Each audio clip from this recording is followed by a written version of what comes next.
La bougnette, spécialité catalane du Roussillon, que l'on consomme pour les fêtes de Pâques et qui porte aussi le nom de crespei ou oreillette.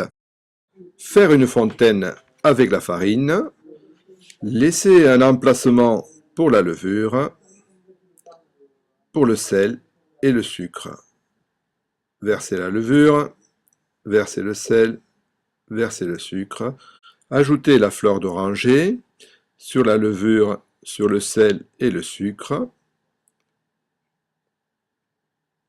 dissoudre le sel et le sucre, délayer la levure.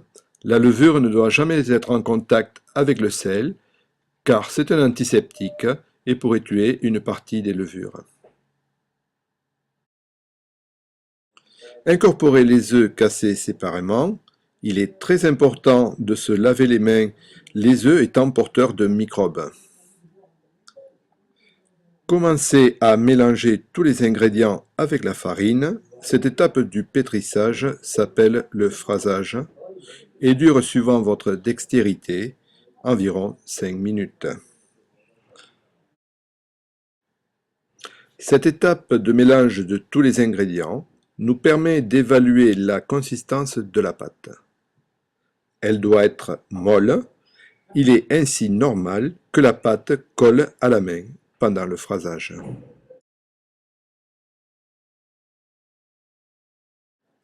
Donner de la force à la pâte. Ce geste s'appelle corser la pâte.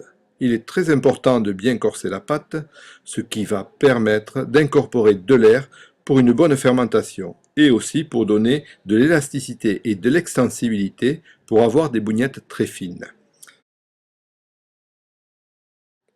Une fois ce résultat obtenu, prélevez un morceau de pâte, incorporez à celui-ci le beurre.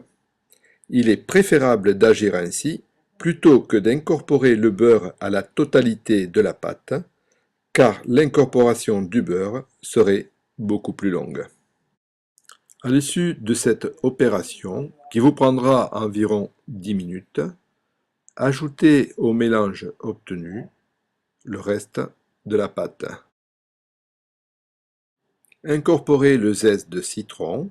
Il est important pour votre santé d'utiliser des citrons non traités, car c'est sur la peau des citrons que se concentre le plus de produits phytosanitaires. Renouvelez le geste qui consiste à corser la pâte. Celui-ci permettra d'obtenir une pâte bien lisse qui ne colle pas à la table de travail, critère d'une pâte de bonne qualité.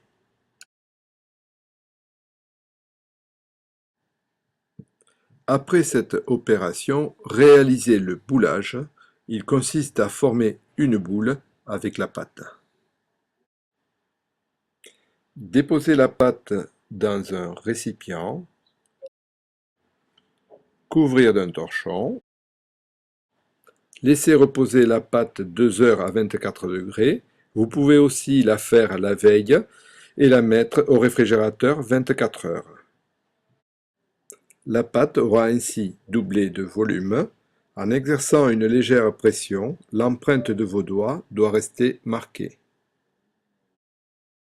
Des bandes régulières seront découpées, desquelles seront débités ensuite des morceaux de pâte plus ou moins grands selon la taille des bougnettes souhaitées. Boulez ces morceaux bien lisses, déposez-les sur un torchon et laissez-les reposer environ 30 minutes. Ce temps de repos s'appelle la détente. À l'issue de ce temps de repos, les boules auront changé de volume. Pendant ce temps, pensez à préchauffer l'huile de friture. Passons maintenant au façonnage des bougnettes. Déposez de la farine sur le plan de travail. Ce geste est appelé le fleurage. Prenez ensuite une boule, étirez-la à l'aide du rouleau en forme de galette. Il est important de déplacer régulièrement la galette obtenue pour qu'elle ne colle pas sur le plan de travail. Ce pré-étirage au rouleau est une étape importante. Il facilitera par la suite l'étirage manuel définitif. Huilez-vous les mains pour étirer les bougnettes. Cela est préférable à l'utilisation de farine qui abîmerait l'huile de friture. Étirez les bougnettes délicatement, suivant votre goût. Une fois étirées, déposez-les avec précaution dans l'huile bouillante. Certaines familles catalanes les préfèrent épaisses, elles seront moelleuses, d'autres plutôt minces, elles seront croustillantes. Lorsque les bords sont dorés, retournez-les. En appuyant avec la fourchette sur le centre de la bougnette, celle-ci sera plus croustillante.